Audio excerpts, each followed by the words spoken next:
Muy buenas a todos, esto es Charlando Clarito. Bienvenidos a nuestro cuarto episodio, en el cual hablaremos de un tema muy importante para todos los argentinos, un tema estratégicamente importante, geopolíticamente importante, pero lo más profundo es que afecta directamente al sentimiento y al ser nacional argentino. ¿Cómo andás, Bruno? Un saludo. Buenas, feliz año, feliz Navidad. Sí, Hacía mucho que no nos hacíamos tomamos esto. un tiempito, pero lo importante es que hoy en día estamos de vuelta con este programa. Y volvemos retomando algo muy importante. Y también obviamente muy de la mano con lo que comentamos en el episodio anterior, que es la marina mercante. Esto es su complemento. Es lo que sirve para todas las partes donde no hay grandes masas de agua y no hay barcos. Y por eso empezamos con este trago. ¿Y Este cómo se cóctel. llama? Ferroviario. Vos imaginate que es un día de mucho calor, vos estás saliendo de trabajar, vas a tomar un trago, como mi abuelo que era cambista, mi bisabuelo que era cambista, y tomaba Ferroviario. Bueno, vamos a hablar de ferrocarriles, vamos a hablar de trenes. Pero antes de empezar a hablar del ferrocarril, ¿por qué no? Un brindis.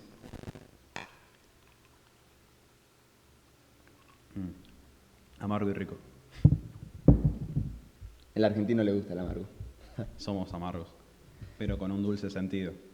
Creo que tenemos que empezar por las bases filosóficas. ¿Qué es lo que ¿Por qué aparece el ferrocarril? ¿Cuál es la razón por la cual aparece el ferrocarril? Imagínate esto, ¿sí? Bien. Siglo XVIII, revolución industrial, aparecen las máquinas de vapor y de repente aparece un nuevo sistema económico, lo que hablamos en el episodio número 2, en las bases de la economía moderna, la economía clásica. En esa economía nosotros decíamos que era muy importante el trabajo para poder hacer los productos y también era muy importante comerciarlos. Ahora nos vamos a poner en esa parte del comercio. ¿Cómo se podían comerciar esas cosas? Dijimos en su momento que con un barco en grandes masas de agua es sencillo. Por eso las grandes civilizaciones afloraron en lugares donde habían muchas masas de agua. Por dar un ejemplo rápido, Egipto, que tenía el río Nilo, Claro. China, el gran río Amarillo, Rusia, que tenía el río Volga, Reino Unido es una isla. Siempre hubo una masa de agua. Y eso ocurría porque antes, para poder transportar mercancías, si lo querías hacer por tierra, vos necesitabas, cálculo hecho por Adam Smith, lo conversamos en el episodio 2, Bien. necesitabas una carroza tirada por 2 personas y 8 caballos. 4 toneladas, una carroza, 2 personas y 8 caballos.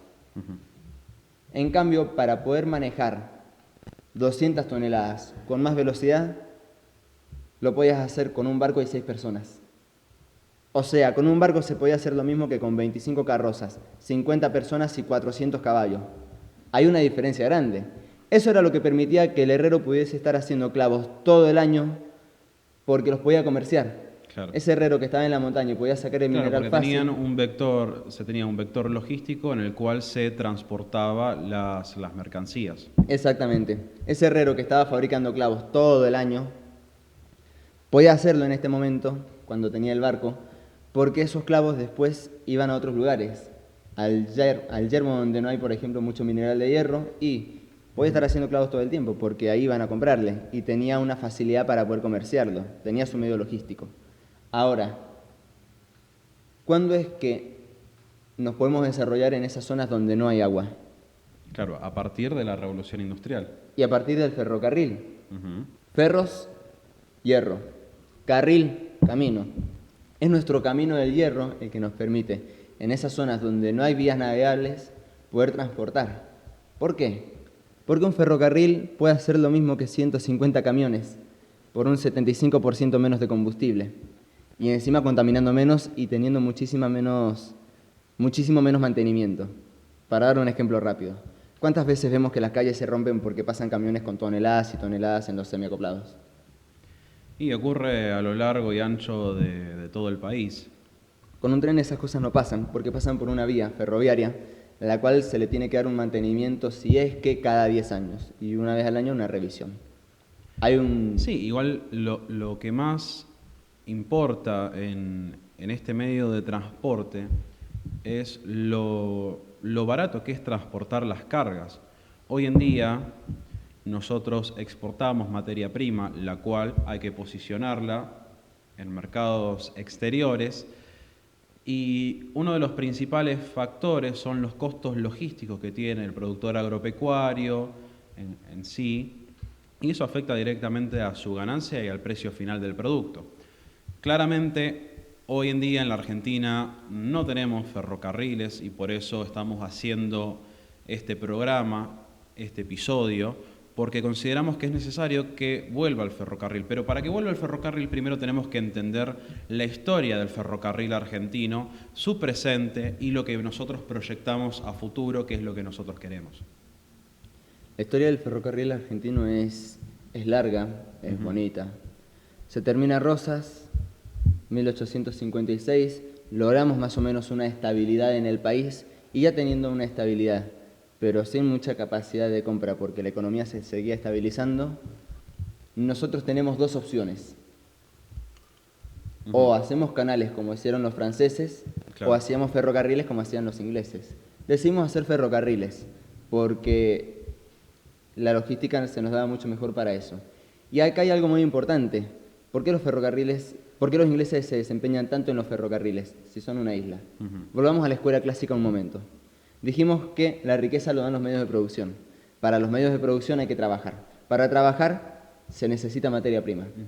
Bueno, esa es la razón por la cual los ingleses hacían ferrocarriles en las colonias y en los lugares a donde iban. Los ferrocarriles eran desde el puerto hacia el interior del país. De esa manera, esa ramificación permitía que desde diferentes partes del país las materias primas y los productos llegaran al puerto. Al llegar al puerto, ya después, pasaban en barco, y eso lo conversamos en el episodio número 3. Nosotros tuvimos los ferrocarriles con los ingleses, ¿sí? Sí. De la misma forma que también lo hicieron los chinos en su momento, y la India también. Igual también hay datos históricos que dicen que los primeros trazados ferroviarios fueron realizados por el Estado argentino con capitales nacionales como el Ferrocarril Oeste, que Exacto. actualmente es el Ferrocarril Sarmiento. Pero acá hay un punto importante. ¿Por qué la mayoría del trazado ferroviario en su momento fue inglés? Como dijimos, nosotros estábamos saliendo de la batalla de Caseros, del conflicto de unitarios y federales, estábamos saliendo del bloqueo económico anglosajón y nosotros no teníamos capacidad económica suficiente como para invertir en mucha infraestructura. Entonces, y a la vez era el auge del Imperio Británico, era Además, parte de la política imperialista de los británicos con sus colonias o pseudocolonias. Pero supongamos un ejemplo rápido. Digamos que, porque acá es la pregunta, ¿por qué no lo hizo el Estado Nacional entonces en su momento? Y porque no teníamos el dinero suficiente y sin embargo necesitábamos industrializarnos. Esa es la razón por la cual tuvimos que pedirle los préstamos a los ingleses y los ingleses hicieron los ferrocarriles. Igual lo interesante de esto es que obviamente la construcción de los ferrocarriles en la Argentina se da por un interés imperialista para poder sacar nuestros recursos naturales, sacar la producción agropecuaria. Pero claro, lo interesante de esto es cómo a través de los años, de las décadas, este medio de transporte se vuelve muy significativo para todos los argentinos, hasta un punto casi espiritual, digamos. Porque a todos se nos pianta una lágrima cuando vemos un documental de Pino Solanas o una película de Pino Solanas, de cómo fue la historia y de cómo también la destruyeron en los 90. Totalmente. Ya vamos a llegar al punto de los 90, pero quiero hacer un pequeño hincapié sobre ese punto de las bases británicas. Es verdad, nosotros tuvimos una base británica y por eso es que empezaba el ferrocarril desde el puerto y se extendía al interior para poder ir sacando los recursos. Eran inteligentes los británicos. ¿Qué decían los británicos? Y nosotros necesitamos riqueza. Para la riqueza necesitamos materias primas. Claro. Vamos a hacer los ferrocarriles de esa manera para traer la materia prima a nuestra isla. Nosotros después nos pusimos un poco más vivos y dijimos, no, la materia prima se queda acá porque nosotros también queremos tener riquezas. Claro. Pero sin embargo no pasó eso en todos lados. Por ejemplo en China. En la última dinastía, por ejemplo, los ingleses intentaron hacer el ferrocarril con ese mismo modelo en China y sin embargo los chinos terminaron aboliendo eso, terminaron cortando esas vías del ferrocarril, no lo quisieron y armaron un sistema diferente. En vez de hacer un ferrocarril que vaya desde el puerto hacia el interior, los chinos lo que hicieron fue un sistema en donde los ferrocarriles tienen trazados verticales y horizontales para que cruce por todo el país y de esa manera se desarrolla el país de una manera integral. Bueno. Bastante vivos los chinos. Son una civilización milenaria. Claro. Nosotros tenemos 200 años de historia. Tenemos que aprender a repensarnos en ese sentido. Esa es más o menos la historia del ferrocarril de nuestra primera parte de la historia, de nuestro primer siglo de historia. Sin embargo, ya llegando al siglo XX empiezan a aparecer unos cambios importantes. ¿Qué tal si contás vos esa parte de la historia? Una parte importante de la historia de los ferrocarriles argentinos es su estatización. Cuando el general Juan Domingo Perón, presidente de la Nación, toma la decisión de comprarle a los ingleses la empresa o los trazados ferroviarios. Y se dio en un momento muy importante en el cual, terminada la Segunda Guerra Mundial, prácticamente todos los países europeos destruidos y endeudados, bueno, Inglaterra le debía plata a Argentina. Entonces se hace correr la bola de que el Estado argentino quería comprar los ferrocarriles. Entonces los ingleses se acercaron a hablar con la nación y decirles que sí estaban dispuestos a venderlos y que pedían alrededor de 10 millones de pesos, que para esa época era bastante dinero. Bueno, cuestión de que el general Perón lo manda al coronel Mercado a negociar con los ingleses y le dice que no estaban dispuestos a pagar ese monto. Entonces los ingleses le dicen, bueno, vamos a pagar 6, 7 millones de pesos. Y el coronel Mercado le dice, no, nosotros no vamos a aceptar eso. Cuestión de que viene el agregado comercial de la Embajada Británica y le dice al coronel, mire, estamos dispuestos a darle una coima a usted y a Perón por 100 millones de dólares en un banco a designar en cualquier paraíso fiscal a cambio de lo que nosotros pedimos. Entonces va el coronel Mercado a hablar con Perón y le dice, che, general, mirá, los ingleses nos quieren meter una coima. Y si nos quieren meter una coima, significa que estamos pagando sobreprecio. Entonces vamos a seguir con las negociaciones. Y así fue en donde el coronel Mercado y el agregado comercial arreglan un monto de 2 millones y medio de pesos. Y ahí es donde un claro ejemplo histórico de la viveza criolla, en donde en el boleto de compra y venta, el coronel Mercado agarra y pone que la Argentina se apropiaba, compraba los ferrocarriles, pero también compraba todos los bienes secundarios, primarios y secundarios. Y eso significa que compraron todas las tierras, compraron las 26.000 propiedades. Todas las vías del ferrocarril, todo el trazado. Y cuestión de que este agregado comercial firmó el compra y venta y después, bueno, se quiso pegar un tiro porque se habían mandado una compramos cagada todos los bienes histórica. directos e indirectos. Así fue. Sí. Esa fue la manera en la cual nosotros logramos nacionalizar y apropiarnos de nuestros ferrocarriles. Muy importante, porque de esa manera ya no teníamos que pagarle un extra a otra persona por algo que tranquilamente lo puede hacer un argentino. ¿Por qué le vas a pagar a un inglés cuando lo puede hacer tranquilamente un argentino que vive acá? Claro. Sí, pero una de las cosas más importantes es que fue una herramienta de población del territorio argentino. No nos olvidemos de eso.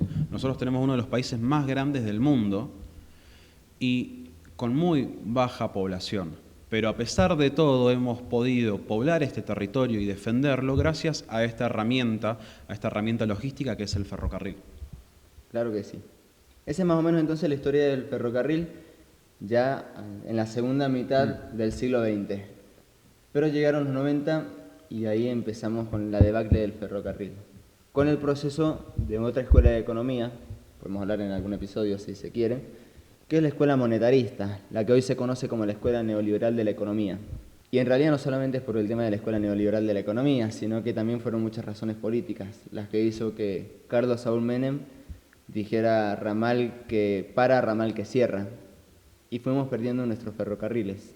Y con los ferrocarriles también la capacidad de trabajo. Estaría bueno dar una reseña histórica porque nosotros nos encontramos y vivimos en la ciudad de San Rafael. Es una ciudad, un departamento que se encuentra al sur de la provincia de Mendoza y que en esta región tiene una gran importancia, un peso. Y yendo a términos históricos, esta ciudad existe gracias al ferrocarril y a la locura de un francés de venir a poblar esta parte del territorio. Pero nos tenemos que ir casi 200 años atrás. Pero lo importante es en la década del 60, 70 y 80, cuando uno habla con los sanrafaelinos, te cuentan y te narran un San Rafael que hoy no existe, un San Rafael en donde había industria, donde prácticamente todos tenían trabajo, donde había producción agropecuaria, producción vitivinícola, en donde los trenes salían cargados con toneles de vino, y eso se representa en trabajo, eso es trabajo. La vía ferroviaria pasaba por las bodegas para poder llenar las cisternas de vino y de ahí llegaran al puerto de Buenos Aires. Nosotros tuvimos acá en San Rafael Barari, que fue la empresa con el torno de bancada, el torno vertical más grande de Latinoamérica. Y también las vías del ferrocarril pasaban por ahí porque llegaban los vagones llenos de láminas de hierro para que se pueda empezar a trabajar de industria siderúrgica. El ferrocarril nace por un motivo de cargas y después se empieza a convertir en un propósito civil también, por el transporte de pasajeros. Y hay que resaltar la importancia que tiene el ferrocarril en la generación de empleo y en el desarrollo metalúrgico. Acá en San Rafael llegó a haber 70 empresas metalúrgicas. Era una locura, todo abocado a la producción agropecuaria, pero también a darle valor agregado a esa producción, el enlatado, el embotellado, pero a su vez los ferrocarriles precisaban mantenimiento. Entonces había talleres ferroviarios en San Rafael, en Monte Comán. Y las escuelas técnicas. Hacían las pasantías justamente en los talleres ferroviarios. Pero ahora vamos a explicar cómo es que nos puede servir el ferrocarril en este momento. ¿Cuáles son los proyectos que se pueden tener? Tiremos uno rápido. Un vino que acá se hace y se vende a 6.000 pesos, porque todos tenemos vino, todos hacemos vino, en China se puede vender a $70. De 6.000 pesos a 70.000 hay una diferencia, ¿verdad? Claro, y también te tiro una. Hoy hablé con un amigo que tiene un restaurante en España y me dice: Leonel, acabamos de pagar el kilo de albahaca $25, 25.000 pesos un kilo de albahaca.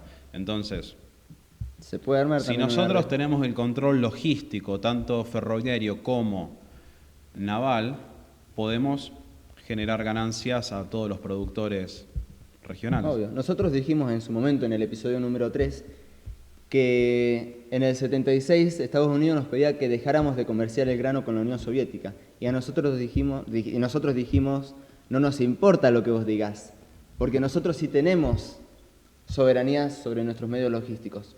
Hoy eso no se puede hacer y por eso, vuelvo a decir, la fruta y los productos valen poco o se tiran o no se hacen. Claro. Bueno, si nos abrimos al mundo con marina mercante y con ferrocarril, todo vuelve a valer. Pero tiro un par de ejemplos más. 2 ideas más y vamos a pasar a proyectos concretos. Claro.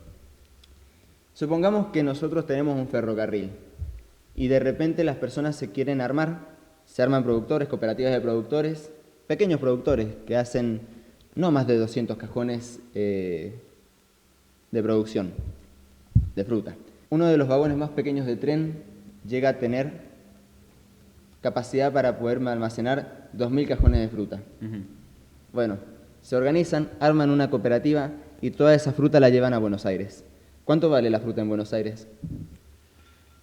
Seguramente mucho más caro de lo que vale acá. Estaban vendiendo a 500 pesos el kilo de durazno y al chacarero le estaban pagando menos de 100 pesos el kilo de durazno. Así que en Buenos Aires lo deben estar vendiendo fácil, 1.500, 2.000, 2.500 pesos un kilo de durazno. O sea, nosotros podríamos vender el kilo de durazno a 1.000 pesos, estaría barato y sacarían una muy buena fortuna todas las personas que puedan formar esa cooperativa, ¿verdad? Claro. Por tirar ideas rápidas, la importancia del ferrocarril. Ahora sí vamos a un proyecto que está en estado parlamentario, presentado por Eduardo Tonioli. ELMA 21, empresa de líneas multimodales del siglo XXI. Y dentro de este proyecto se tocan diferentes medios logísticos como el naval, el ferroviario, el transporte, las barcazas. Las rutas fluviales. Las rutas fluviales. Pero como estamos hablando de ferrocarriles, Sape. se contempla un proyecto, se contempla la construcción de un ferrocarril andino paralelo a la Ruta 40. ¿Ustedes se imaginan la magnitud de semejante obra, la cantidad de puestos de trabajo que generaría? Pero a su vez, nosotros podríamos romper con esa tesis y postura británica de saqueo, en donde del interior los trazados van a los puertos, Bahía Blanca, Buenos Aires, y plantear un ferrocarril que una a todas las provincias cordilleranas y que son provincias muy ricas en recursos, muy ricas en capital humano. Podría haber un desarrollo enorme, locura. en todos lados. Por tirar un ejemplo rápido y para imaginar un poco cómo sería el trazado ferroviario. Imagínense una ruta que vaya desde Tierra del Fuego hasta La Quiaca, desde La Quiaca hasta Misiones, y de Misiones bordeando todo el Atlántico hasta llegar de nuevo a Tierra del Fuego. Rodeamos toda la Argentina. ¿Qué nos permitiría eso? Por dar ejemplos rápidos, sacar el carbón que hay en Santa Cruz, Claro. sacar el hierro que hay en Mendoza, hierro del Indio. Exactamente, y nos permite, por ejemplo, reabrir Carbometal Acá en el Niwil. en el Niwil, Altos Hornos Zapla. Altos Hornos Zapla. Jujuy, Palpalá, Jujuy. ¿Y eso qué es lo que habilita? Y ya tenemos hierro, la industria ferroviaria, la industria metalúrgica, la industria siderúrgica, la industria automotriz. A partir de ahí se empieza a abrir toda la capacidad productiva argentina. Y además nos deja una vía que integra todo el país para poder empezar a desarrollarlo y hacer vías en el medio. Claro, y si somos más ambiciosos, podemos proyectar ese trazado ferroviario a toda Latinoamérica, que suba por la cordillera de los Andes hasta Venezuela. Entonces podemos integrar verticalmente nuestros comercios en donde en Venezuela abunda el petróleo y en Argentina abunda la comida y podemos hacer intercambios comerciales de alimento por petróleo, alimento por madera, gas, por minerales, por madera. por minerales, por un montón de cosas. Es muy sencillo. El medio logístico ya lo tenemos, que es lo que puede encarecer el coste. Nosotros tenemos grano. Bueno, lo cambiamos por petróleo, lo cambiamos por plata. Acá en Mendoza tenemos vino. Tenemos Ellos vino. no tienen vino. Intercambiamos vino por... Ahí aparece verdaderamente la economía virtuosa de la que estuvimos hablando en el segundo episodio. Así que, la verdad, salud por Eduardo Tognoli, por presentar tan buen proyecto. Y salud por todos los argentinos que han dado la vida, que han luchado y han hecho que esta nación es lo que es, y por todos los trabajadores ferroviarios que dejaron su vida y han hecho que este país sea un país romántico, un pueblo romántico. Hay un punto más que este proyecto contempla, que es la parte civil, la capacidad de poder federalizar. Imaginémonos esto, el Chaltén en Santa Cruz, el glaciar Perito Moreno. Sí. En la Patagonia Argentina solamente vive el 5% de la población argentina. Tranquilamente se puede poblar y se necesita poblar porque también es una zona estratégica. Si no la poblamos van a decir esta tierra no la están usando, dénsela a otro pueblo. ¿Vos crees que a una persona del conurbano bonaerense le gustaría irse a uno de esos lugares y todos los fines de semana tomarse el ferrocarril? Un camarote se va durmiendo para volver a ver a su familia. ¿Qué te parece? Obvio que sí. Yo que soy del conurbano, tengo conocidos y amigos que son fanáticos de la Patagonia Argentina. Todos sus veranos se van de vacaciones a Bariloche, a Esquel, a Ushuaia, porque hay un sentimiento de, capaz consciente o inconsciente, de poblar ese territorio. Y es necesario, pero para llevar un grupo de gente o gente que vaya a poblar ese territorio, es necesario darle todos los bienes y servicios para que puedan desarrollarse como personas, infraestructura, escuela, salud, trabajo. Todo. Y ferrocarriles en especial. Y se empieza por el ferrocarril justamente por eso. Supongamos que soy una persona del conurbano, yo vivo en Santa Cruz, vivo en Tierra del Fuego, trabajo. Los fines de semana, viernes a la noche, tomo el ferrocarril, voy durmiendo porque es un camarote, tiene cama, y despierto en Buenos Aires. Tranquilamente se pueden armar ferrocarriles de alta velocidad, como lo tienen en China. Más de 400 kilómetros por hora. Bueno, Llegás y pasás el fin de semana con tu familia. He escuchado casos en donde hay trabajadores que hacen 600 kilómetros al día para ir a trabajar. Viven a 300 kilómetros del trabajo, se suben al tren de alta velocidad y en 1 hora y media, 2 horas están en su trabajo, que sería como tomarse un colectivo desde Virrey del Pino, partido de La Matanza, para ir a trabajar a Microcentro. Y yendo como en términos de tiempo, pero yendo en términos de velocidad geográficos, sería como trabajar en San Rafael, pero vivir en Buenos Aires, en Calamuchita. Sí, totalmente. Es una locura, pero es real, es posible. No, eso, bueno, no solo eso, sino que los costos se abaratan, contaminamos muchísimo menos, un 75% menos, y el mantenimiento que se tiene que dar en infraestructura también es muchísimo menor. Para ir terminando, queremos presentar el libro de una de las compañeras históricas que tiene San Rafael. Ella es la Coqui Catalán, la cual escribió este libro contando una reseña de su vida, de anécdotas, y a su vez también su padre fue intendente de San Rafael y fue derrocado. Nosotros consideramos que es necesario conocer el pasado para poder solucionar los problemas del presente. Es tan simple como eso. Y por eso recomendamos que lean o compren La Otra Historia, en donde, bueno, tiene a su padre, a su abuelo, a Perón, a Evita y también a Irigoyen, que son personajes y son parte de la historia del pueblo argentino y parte de la historia del pueblo sanrafaelino.